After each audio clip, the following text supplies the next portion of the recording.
and there is an audit, then what happens? Do they disallow it, or Yes. automatically, just without a receipt, it's going to be disallowed? I For- would think. For the most part, yes. Okay. Yes. Yeah, they like to see supporting documentation for a lot of it.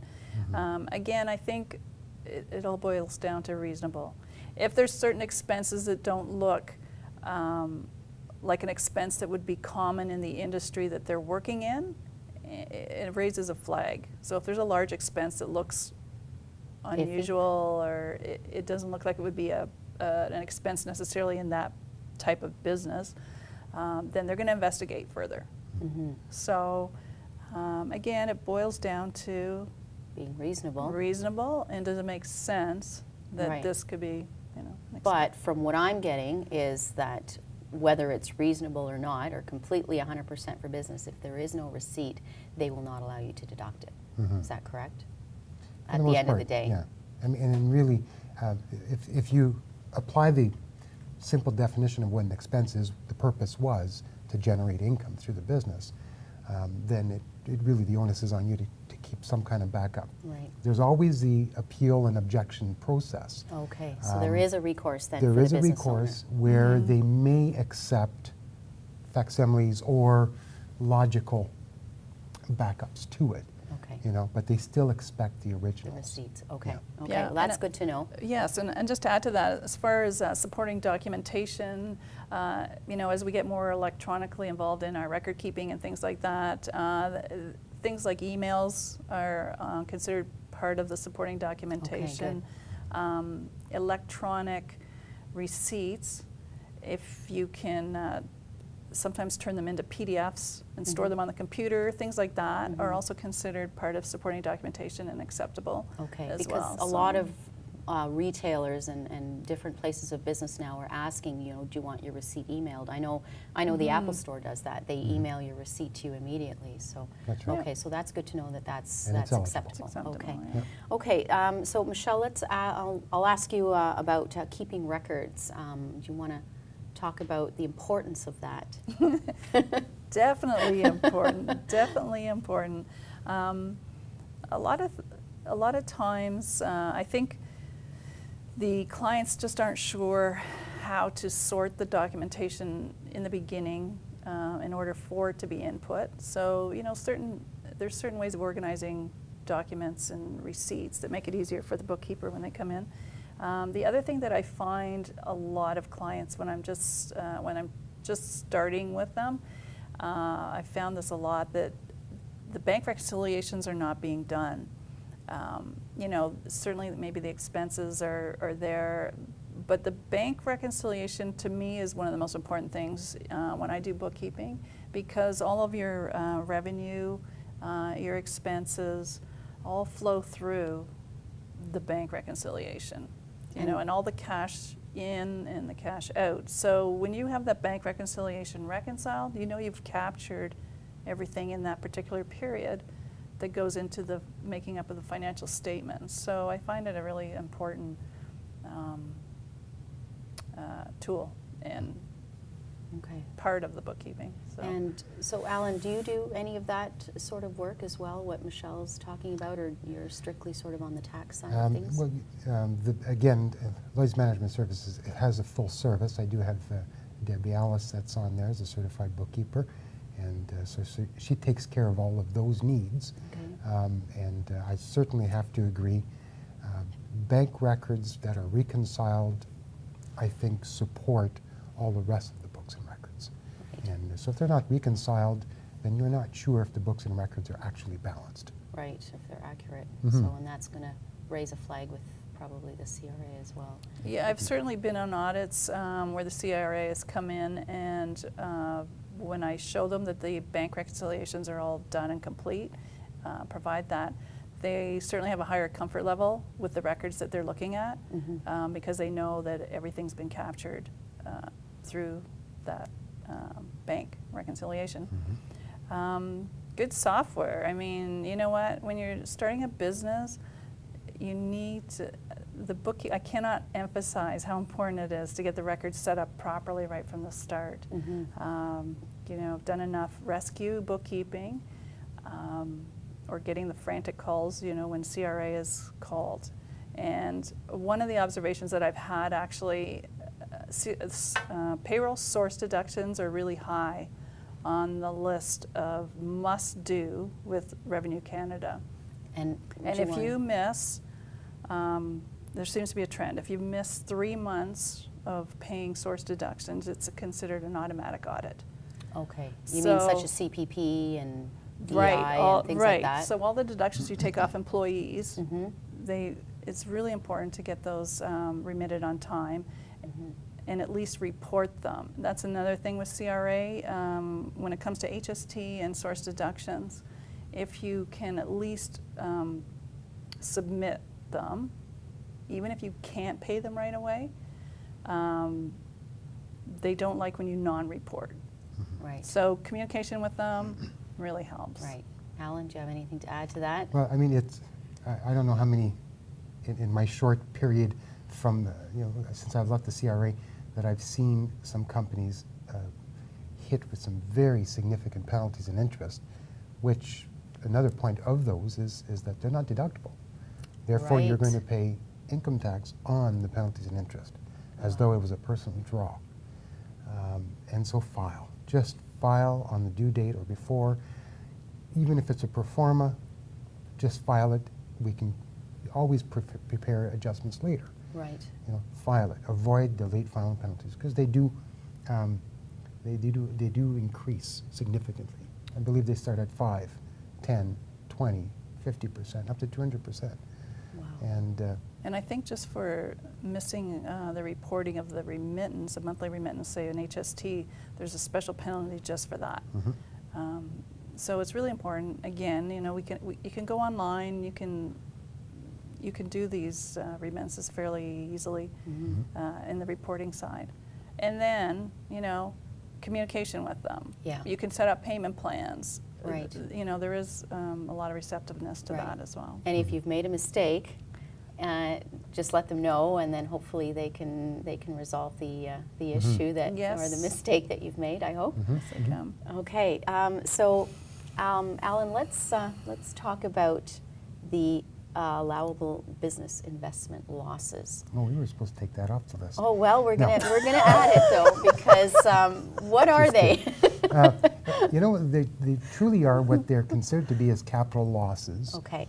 that are converted for a certain period of time and treated as a non-capital loss, which means then you can apply the deduction or that loss against any other earned income, So, or actually any other revenues for that matter. so give us an example of a capital loss. Well, particularly if you have a corporation, perhaps you've lent money to a corporation, or you own shares in the corporation. Let's say the corporation fails to return what they owe you. Perhaps they went bankrupt, or whatever, or you're able then to claim that amount that has been claimed as a bankrupt amount. Therefore, you're not collecting it. You can claim it then as As an allowable. as a non-capital loss under the allowable business investment rules, Okay. right? So you do have a limited time period to do that in, but it's actually quite easy to work with now. It used to be quite restrictive. It has a little bit more dynamics to it, allowing for, I guess, modern business. Okay. And would any of that kind of stuff appear in a bookkeeper's sort of world? Or That you terminology is basically Keep that with the accountants. Okay. Tax. Okay. Okay. So let's talk about financial statements. Michelle, if you can sort of maybe go over that a little bit. Well, really, financial statements are the pulse of the business. Okay. A lot of times I like to sit with the owners to go through that. So you've got your balance sheet, which is basically a snapshot of what you own less what you owe. Okay. And I find a lot of times everybody wants to look at the income statement because they want to know if they're making money, and Right. that's also a very important statement. And it's a great quick glance and to see what your revenues and expenses are and review them. You can compare them to last year, things like that. Look for trends.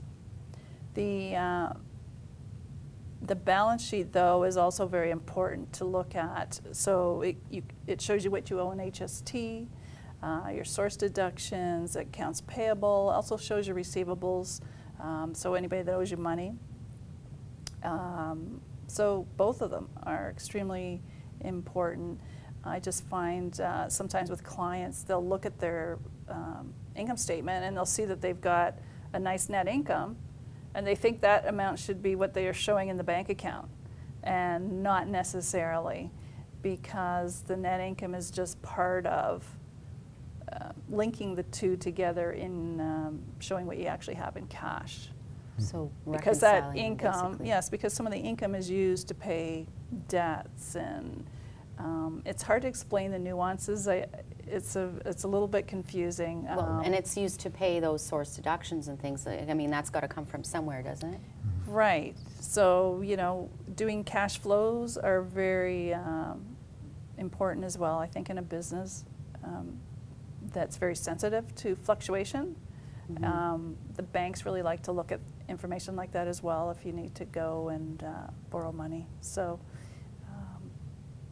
again, I think that's another important tool for small business when they start getting into cash crunches and want to know what's causing it. And they say, well, you know what, we're showing, either break even or we're making some money, but we don't have money in the bank. What's going on? Right. A lot of it has to do with the balance sheet. Right. So, Okay. Well, we have lots more to talk about, so please do stay with us. You are watching Your Business with Charmaine on Rogers TV, and just a reminder, this is a call-in show. You can reach us at 705-737-0779, and we will be right back. Stay with us.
Well, I certainly do enjoy working with clients who need to either bring their books and records up to date, or at least make the books and records help them in making better decisions in their business. So we're a full service accounting, taxes, and bookkeeping.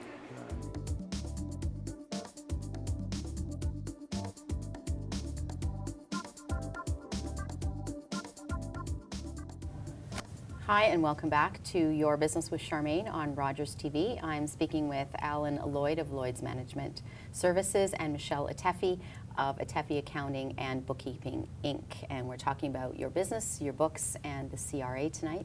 And just before the break, Alan, we were talking with Michelle, actually, regarding financial statements and cash crunches. Just before we go back to that, I want to allude to the clip that we just saw, Alan. I think that was in your office, if you want to just elaborate a little bit on that. It's an office. It works very well. I'm very pleased. It's a good area to work in.